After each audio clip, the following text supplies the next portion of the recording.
Assalamu alaikum. You are learning English and I am Shafiqul Islam with you. Today is our last day on WS question. So we have discussed WS question. How can we form WS question? So today we will clear the last part of WS question. So how আমরা জানি how মানে কি কতগুলো কিভাবে কেমন করে এরকম প্রশ্ন আসে যদি সেন্টেন্সের মধ্যে অ্যাডজেক্টিভ বা অ্যাডভার্ব থাকে তাহলে হাউ দ্বারা প্রশ্ন করতে হয় হ্যাঁ হাউ দ্বারা প্রশ্ন করতে হবে যদি অ্যাডজেক্টিভ বা অ্যাডভার্ব থাকে তখন স্ট্রাকচার হচ্ছে how plus to be verb অথবা হচ্ছে to do verb plus subject plus V1 plus বাকি অংশ প্লাস প্রশ্নবোধক চিহ্ন এটা হচ্ছে স্ট্রাকচার এখন এক্সাম্পল লিখি she did the work carefully তাহলে এটি সেন্টেন্স আমরা দেখলাম যে এখানে অ্যাডভার্ব দেয়া আছে কেয়ারফুলি যেহেতু অ্যাডভার্ব কেয়ারফুলি তাহলে হাউ দ্বারা প্রশ্ন করব হাউ ডিড শি ভার্বের প্রেজেন্ট ফর্ম ডিডটা হচ্ছে ভার্বের পাস্ট এখানে মূল ভাবে সে ডুটা দেয়া ছিল এই জন্য আমরা ডিড বসাইছি এই জন্য এরপর ডু বসে দেব how did she do the work তো আমরা দেখলাম যে এই যে অ্যাডভার্বটা ছিল এজন্য বসেছে আর এখানে একটু প্রবলেম হয় অনেকেরই প্রবলেম হয় যে ডিড দেয়া আছে তাহলে ডিড থাকলে শুধু ডিডে বসাবো আর কিছু বসাবো না যেহেতু আমার সেন্টেন্সের মধ্যে কী হবে প্রথমে হচ্ছে কি হাউ বসাবো তারপর ডুটা ডিড বসে দিতে হবে এরপর সাবজেক্ট তারপর মূল ভাব বসে দিতে হবে তাহলে মূল ভাব যেহেতু এখানে নাই তো ডিডটাই হচ্ছে মূল ভাব এই হিসাবে এখানে বসে দিতে হবে okay clear I hope clear so next হচ্ছে যদি সংখ্যা বোঝায় হয়তো দেয়া আছে সংখ্যা তাহলে সেন্টেন্সের মধ্যে সংখ্যা থাকলে তখন হাউ মেনি বসাবো সংখ্যা আবার যদি পরিমাণ বা মূল্য যদি বোঝায় তাহলে হাউ মাচ যদি মূল্য বোঝায় অর্থাৎ দাম বোঝায় তাহলে হাউ মাচ এবং পরিমাণ বোঝালেও হাউ মাচ বসাই দিব তাহলে হাউ মাচ সংখ্যা পরিমাণ এরপর হচ্ছে যদি ব্যাপক সময় বোঝায় তাহলে হাউ লং উচ্চতা বোঝালে অথবা তার আগে দৈর্ঘ্য যদি বোঝায় তাহলেও বসবে হচ্ছে হাউ লং তো দৈর্ঘ্য বোঝালেও হাউ লং এবং ব্যাপক সময় বোঝালেও হাউ লং তারপর হচ্ছে সংখ্যা পরিমাণ তো আমরা বুঝলাম তবে যদি এখন বয়স বোঝায় তাহলে হাউ ওল্ড সেন্টেন্স দ্বারা বয়স বোঝালে হাউ ওল্ড বসে দিব how many how much how old এবং যদি উচ্চতা বোঝায় তাহলে হাউ হাই এরকম যত ধরনের বোঝাবে আমরা মোটামুটি হাউ দ্বারা প্রশ্ন করবো দৈর্ঘ্য প্রস্থ উচ্চতা ব্যাপক সময়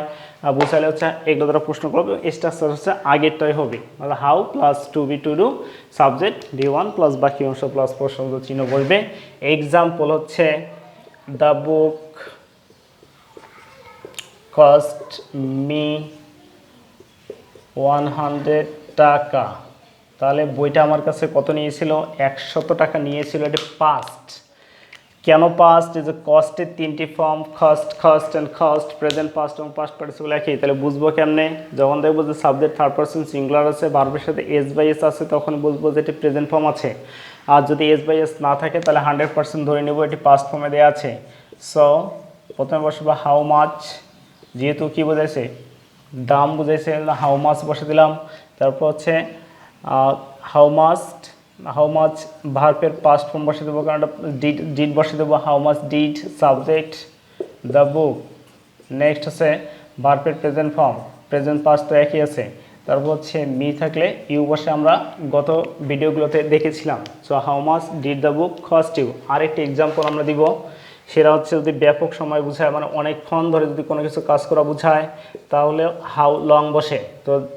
দে have been playing for an hour তো এই যে 1 ঘন্টা পর্যন্ত তারা খেলতেছিল সো যেহেতু ব্যাপক সময় হয়েছে এই জন্য আমরা হাউ লং এখানে বসে দিব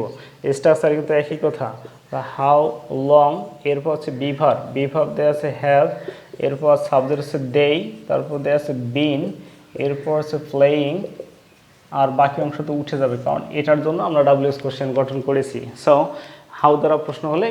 বুঝবা এইভাবে মানে করতে হবে আমরা হয়তো বা পাবো ইনশাল্লাহ ট্রাই করব বারবার ট্রাই তোমরা ভিডিওটা দেখবা দেখার পর হচ্ছে এখান থেকে তোমরা ডাউনলোড করে নিয়ে পরবর্তীতে দেখতে পারবা সবসময় যে সময় প্রয়োজন হয় সে সময় দেখবা এবারে আরেকটা জিনিস আমরা দেখব যদি সেন্টেন্সের মধ্যে ফেমাস ফর থাকে ফেমাস ফর যদি এই এক্সপ্রেশনটা থেকে আমরা পেয়ে যাই তাহলে আমাকে হোয়াট দ্বারা প্রশ্ন করতে হবে বা হোয়াই দ্বারা প্রশ্ন করতে দুইভাবে আমি সেন্টেন্সটা গঠন করতে পারবো ফেমাস পদ থাকলেই আমরা দুইভাবে সেন্টেন্স গঠন করব। তো প্রথমে বসে দেব হোয়াট, তারপর যে বিভার্বটা দেয়া আছে সেই বিভার্ব বা যেভাবে থাক বিভার্ব বসে দিব, প্লাস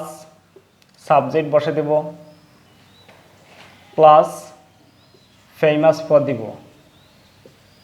আর বাকি যে অংশটা থাকবে আর কোনো কিছু বসার দরকার নাই, শুধু বাকিটা উঠাই দেবে, দেওয়ার পর একটা প্রশ্ন চিহ্ন বসে দেবো। সো তাহলে যদি ফেমাস পদ থাকে তাহলে গঠনটা হবে এরকম, হোয়াট, তারপর যেটা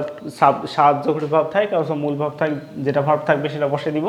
তারপর সাবজেক্ট বসাবো, সাবজেক্ট বসানোর পর ফেমাস পদ বসে দিব। কীরকম আমরা হয়তো বলতে পারি Nazrul is famous for poetry. তাহলে নজরুল হচ্ছে কি কবিতার জন্য বিখ্যাত, তো ফেমাস পদ দেয়া আছে, তাহলে আমরা এটা উঠাই দিব, উঠাই দিয়ে তাহলে প্রথমে বসতে হচ্ছে হোয়াট, এরপর হচ্ছে ইজ, ভার্ব যদি ইজ দেওয়া আছে সেটা বসো, হোয়াট ইজ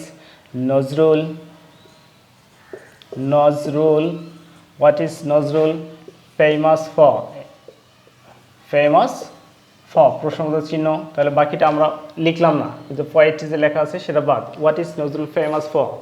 এরকম হতে পারে যে Rajshahi is famous for mangoes, Barishal is famous for rice and big rivers, যত কিছু থাকে এরকম, William Shakespeare was famous for drama, এরকম যত ফেমাস হতে হবে, Dhaka was famous for muslin. তো এরকম স্ট্রাকচার যে থাকবে, যা থাকবে আর কি এক্সপ্রেশন, সেক্ষেত্রে আমরা এইভাবে সেন্টেন্সটি গঠন করব। ওকে, আরেকটি জিনিস এখানে আমরা হয়তো প্রবলেমের মধ্যে পড়ে যাই, সেটা হচ্ছে টাইম। টাইমটি কীরকম, কেউ হয়তো আমার কাছে জানতে চাইলো যে এখন কয়টা বাজে, তো এখন কয়টা বাজে এরকম যদি এক্সপ্রেশন আসে, অর্থাৎ ওখানে দেয়া থাকবে যে এখন 7টা বাজে, 8টা বাজে, 9টা বাজে, তো তখন আমরা কীভাবে বুঝবো? তখন দুটি জিনিস হয়তো আমরা বুঝতে পারবো যে সময়গুলোকে বিভাজন করে নেব। দুই ধরনের এক্সপ্রেশন থাকতে পারে, যে টু প্লাস টাইম থাকতে পারে, টু প্লাস টাইম মানে এখনও সময় হয়নি, অথবা পাস্ট থাকতে পারে। যদি পাস্ট থাকে তাহলে বুঝবো যে সময় পার হয়ে গেছে, এটা হয়নি, এটা পার হয়ে গেছে। অথবা অনেক সময় হাফ, কোয়ার্টার এরকম দেওয়া থাকবে, half, quarter, AM, PM, o'clock এরকম কিছু দেওয়া থাকবে। যদি এরকম থাকে তাহলে আমরা বুঝবো যে সময় জানতে চাইছে। যদি সময় জানতে চাওয়া বোঝায় তাহলে শুধুমাত্র একটাই উত্তর, সে হচ্ছে what time is it, what time is ইট। যদি ওখানে ওয়াজ দেওয়া থাকে তাহলে ওয়াজ ইট বসে দিব। কীরকম দেখো, ইট ইজ 10 to 10, তাহলে এই যে 10 মাঝখানে গিয়েছে 2 দেওয়া আছে, তাহলে বুঝতে হবে কি এখনও 10টা বাজেনি, 10টা বাজতে 10 মিনিট বাকি আছে। তো তখন আমরা কি বসে দেবো, বসে দিচ্ছি হোয়াট টাইম ইজ ইট। তাহলে এটি হচ্ছে আমার সেন্টেন্স ডাব্লিউএস কোশ্চেন আমার গঠন হয়ে গেল। আবার হতে পারে এরকম যে ইট ইজ 5:05, অর্থাৎ 5টা বাজে 5 মিনিট, অর্থাৎ 5টা 5 হয়ে গেছে। তাহলে আমার সেন্টেন্স কিন্তু একই হবে, what time is it, note of interrogation. Okay,